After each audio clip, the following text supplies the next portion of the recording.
কৃষ্ণ রাধে রাধে। তোমরা সব কেমন আছো? আশা করছি অনেক অনেক ভালো আছে। আর আমার অল্প কথার গল্পতে সবাইকে অনেক স্বাগত জানাই। আর আজকে যেহেতু মা বাড়িতে নেই, তো আমি অনেক অনেক ভোরবেলায় উঠে আমি ঠাকুর ঘরে এখন ঢুকিনি। এখন এইগুলো বাইরেটা পরিষ্কার করে গোবর নাতা দিয়ে সব দেখছো, সব সুন্দর করে গুছিয়ে তুলসী তলা টলা সব গোবর দিয়ে নিয়েছি, নাতা করে নিয়েছি। আর এই যে এখন লাইটটা অফ করিনি, লাইটটা এবার অফ করবো। সকাল হয়েছে, এবার আরতি করবো। তো চলো আরতিটা কমপ্লিট করে নিই। মা থাকলে হয়তো আরেকটু তাড়াতাড়ি করতো আরতিটা, কিন্তু যেহেতু মা নেই আর আমি বাইরের কাজটা সেরে তারপর ঠাকুর ঘরে চলে এসেছি। তো চলো আরতিটা করে নিই। জয় জয় জগন্নাথ জগন্নাথ সুদৃষ্টি করম জগৎ, জয় জয় জগন্নাথ জগন্নাথ সুদৃষ্টি করম।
জাগরিত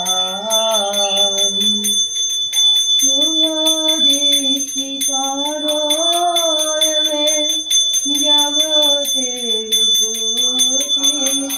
জগতের মা যেহেতু বাড়িতে নেই, তাই সকাল সকাল সাজিয়ে নিয়ে ফুল তুলতে বেরিয়েছি। আর যদিও রাস্তার ওই দিক দিয়ে কটা সন্দেশ ফুল নিয়ে এসেছিলাম, আর এদিকে কয়েকটা ফুল আছে। আজকে জানো তো একাদশী, আর একাদশীর দিনকে ভগবানকে মালা না দিলে কীরকম লাগে বলো তো? না থাকলে সে ব্যাপারটা আলাদা, কিন্তু বাড়িতে ফুল আছে আর যদি মালা না গাঁথতে পারি তাহলে কেমন লাগে? সত্যি খুব খারাপ লাগে, তাই না? আমি সকাল সকাল সব কাজ সেরে নিয়েছি, আর এখন ঠাকুরকে অর্চন করাইনি, সকালের আরতি কমপ্লিট করে নিয়েছি আর ভোগটা লাগিয়ে দিয়েছি। আর এই যে দেখছো, এখন আমি কটা ফুল তুলতে এসেছি, ফুল কটা তুলে নিয়ে তারপরে আমি অন্য কাজ করব। আর এই যে দেখছো, গাছে পুরো ভরে গেছে সাদা ছোট ছোট ফুলে, এত সুন্দর ফুল হয়েছে কি বলবো তোমাদেরকে। তো ফুলগুলো তুলে আমি রীতিমতো ঠাকুর ঘরে রেখে এসেছি, আর ঠাকুর ঘরটাও পরিষ্কার করে নিয়েছি। আর এই যে দেখো, আমার সকালে অর্চন করব, তাই আমি বাসনগুলো সব মাজতে আসলাম। আর সত্যি কথা বলতে ছোটোখাটো কাজগুলো ওই মা এই কাজগুলোই করে, এত সকালে আমার এই সব কাজগুলো আমি করি না। তো যেহেতু মা ঘরে নেই, তো আমি তাই সব কাজ করে নিলাম। আর একটা সুখবর কি বলো তো, আমার বোনপো একটা মেয়ে হয়েছে, তো সেটা রাত 12টার পরে হয়েছে।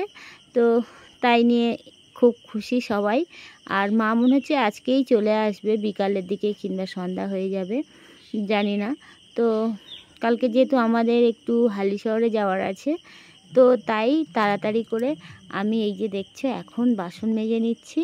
আর যদি মা না আসে তাহলে আমাদের যাওয়া হবে না।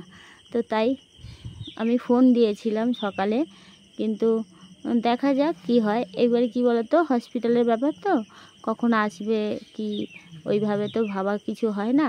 তো দেখা যাক, যদি আসে তাহলে আমরা বেরিয়ে যাব।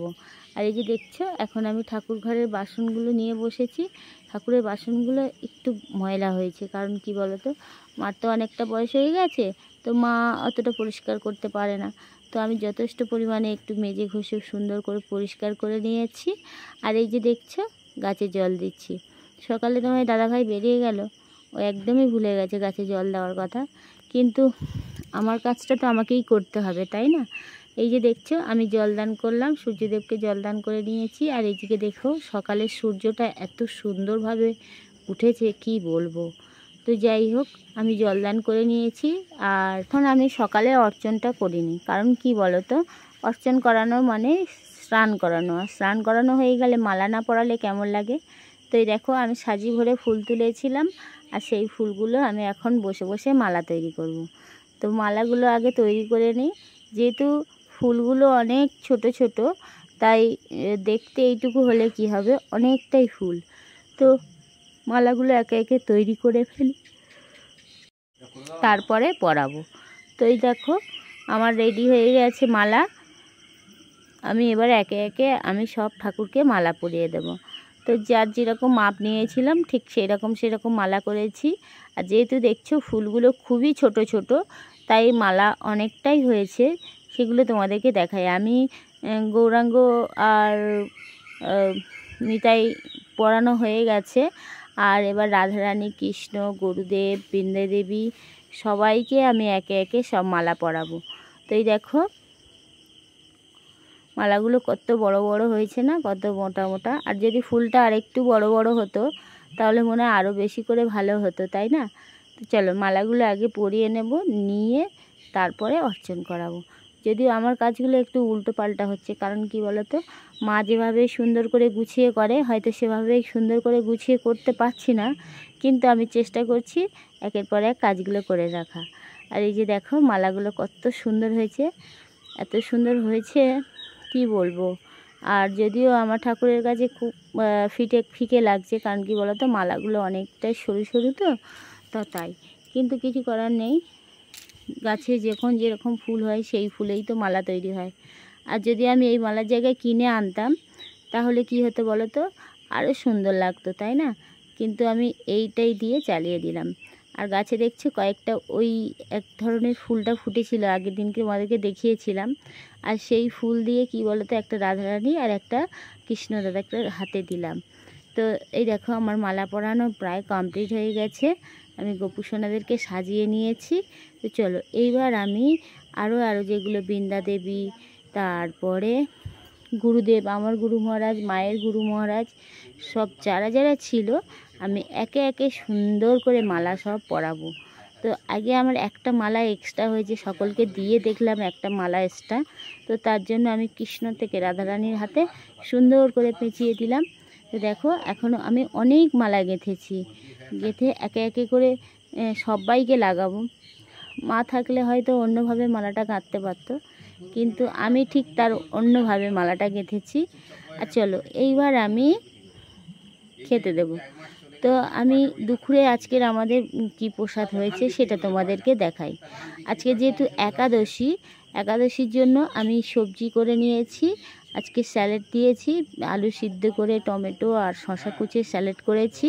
আর একটু জানো তো পেঁপে ভাত সিদ্ধ দিয়েছিলাম, যখন আমি আলুটা সিদ্ধ দিই তখন আমি পেঁপে সিদ্ধ দিয়েছিলাম। কারণ কি বলো তো, পেঁপে সিদ্ধটা যদি উপোস করে খাওয়া যায় শরীর খুব ঠান্ডা থাকে আর খুব ভালোও থাকে, তার জন্য আমি আমার গোপুসোনাকে দিয়েছি। তো গোপুসোনার প্রসাদ পাওয়া হয়ে গেলে তারপরে আমরা প্রসাদ পাবো। যদিও আমার স্যালাড করা রেডি, আমি সব কিছু রেডি করে রেখেছি, রেখে আগে গোপুসোনাকে নিবেদন দেব, দিয়ে তারপরে আমি খাবো। ওই দেখো আমার সব গুছিয়ে দেওয়া হয়ে গেছে। এবার একটু করে শঙ্খ জল দেব, শঙ্খ জল দেওয়ার পরে আমার প্রসাদ কমপ্লিট হয়ে যাবে। এবার আমি দেব হাত ধোয়ার জল। তো হাত ধোয়ার জল দিয়েছি, দেওয়া হয়ে গেছে। আর সর্বশেষ আমি ঘন্টাটা বাজিয়ে দিলাম।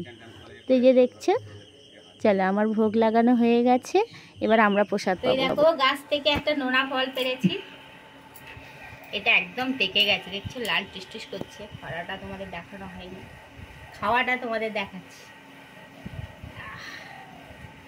আর কি সুন্দর, সৌমেন একটু খাবি? একটুখানি খেয়ে দেখ, হেবি সুন্দর গন্ধ বেরিয়েছে। মাই কি বলছি দেখো, একটুখানি একটুখানি দাঁতে ছোঁয়া, বাটুলে সবাই খাবে। দিদিমা খাবি? ওগুলো তুমি আর আমি বাটুলে সত্যি ভালো লেগেছে বল।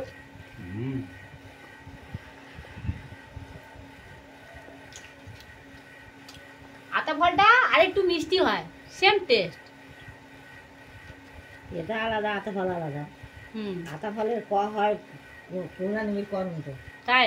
হ্যাঁ, আতা ফল তো ভালো লাগে আমার। আতা ফল আর নোনা ফল ওর কটা নিবিড় ঢালা একেবারে পাতা, খুব সুন্দর হয়।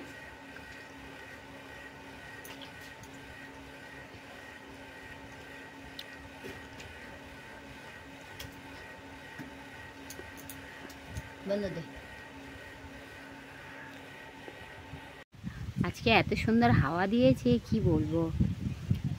আজকে যেহেতু একাদশী, আর একাদশী করে একটু শুয়েছি, ঘুম পেয়ে গেছিলো, দিয়ে আবার সঙ্গে সঙ্গে উঠে গেছি। আজকে ঘুমালে একদম সন্ধ্যা হয়ে যাবে, উঠতে পারবো না। আজকে কী বলো তো একাদশী, তাই ভাবছি কী বলো তো মা এখানে নেই, আর এই আমি বসে বসে এখন মালা করছি। মালা একটু করা হয়ে গেলে ভাবছি আজকে আর বাগান মানে ওই ইট আর আজকের ভাঙবো না, আজকের ওই একটু গাছে সার দেবো। কদিন খোল নিয়ে এসেছি, 2 কিলো খোল এনে ভিজিয়ে রেখেছিলাম। ওদিকে ড্রাগন গাছগুলো বসিয়েছি। ড্রাগন গাছগুলো কী বলো তো, ওই যে পিছনের দিকে ওই যে পোস্টার দেখছো, ওই পোস্টারের ওইখানটা ড্রাগন গাছ লাগিয়েছি। যখন অনলাইন থেকে অর্ডার করি তখন হ্যাঁ 1 সপ্তাহ পর গাছে ফুল এসেছিলো, একটাই ফুল। তো ফুলটাই এসে আবার ওটাই ঝরে গেল, দিয়ে তারপরে এত যত্ন করছি আর হচ্ছে না।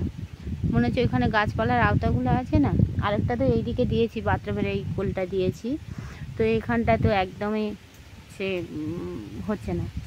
তো আজকে ভাবছি ভালো করে কুপিয়ে খুশে মাটিটা একটু ঝুড়ো ঝুড়ো করে নেব, নিয়ে আর ওই খোলটা পচানো আছে ওইটাই গাছের গোড়ায় দিয়ে দেবো। একাদশীর দিন দিলে ভালো হবে না বলো? আর আজকের ইট ভাঙতে একদম ইচ্ছা করছে না, একাদশী করে তো কাজ করতে গেলে মনে হয় যাচ্ছে, যেন মনে হচ্ছে যেন প্রচুর কষ্ট হচ্ছে। তো চলো মালাটা করে নিয়ে তারপরে গাছের সারটা দিয়ে দেবো। দেখো খাওয়া দাওয়া করে একটু মালা করছিলাম, আর আমার মালা করা হয়ে গেছে। আর এই যে দেখছো আমার ড্রাগন গাছটা এই দেখ করে 2 বছর হতে গেল জানো। গাছটা আর সেরকম হারে এর ফলন তো যাক, কিন্তু এর ডালপালা খুব কম দিচ্ছে, তবে আগের থেকে একটু বেড়েছে, একটু বড় হয়েছে। তো আমার মনে হচ্ছে কি বলো তো, সার দেওয়া হয়নি বলে তাই গাছগুলো এরকম হচ্ছে জানো। তো গাছগুলো সুন্দর করে আগে খুঁজতে হবে, খুশে তারপরে খোল ভিজিয়ে রাখা ছিল, সেই খোলটা দিয়ে সুন্দর করে গাছ করতে হবে। আবার খোলটা দিতে গেলে গাছের একদম কাছে দেওয়া চলবে না, তো অনেকটা দূরে। তো চলো ভালো করে সুন্দর করে আগে গাছের গোড়ায় ঘাসগুলো আগে উঠিয়ে দিয়ে তারপরে খোল দেব, দেখছো। আর এই যে এখানকার মাটিটা না একদম এতটাই শক্ত, খুঁজতে গেলে খুবই অসুবিধা হচ্ছে। আর ওদিকের আরেকটা ড্রাগন গাছ আছে, সেই গাছটা না একেবারে নষ্ট হয়ে গেছে। এখন সন্ধ্যা হয়ে গেছে দেখছো, আর আমি লাইটগুলো সব জ্বালিয়ে দিয়েছি, আর এবার আরতি করব। আর আমার বোন কি নিয়ে এসছে ঠাকুর ঘরের জন্য তোমাদেরকে একটু দেখাই। এই যে দেখছো, পরে দেখো এইটা ও নিজে হাতে তৈরি করেছে, আর এটা নারায়ণশিলা ও নিজে তৈরি করেছে, রং মানে কালারটা রংটা ও করেছে, কত সুন্দর লাগছে না। তো চলো এখন মন্দিরে বসিয়ে দিয়ে আরতিটা করে নিই।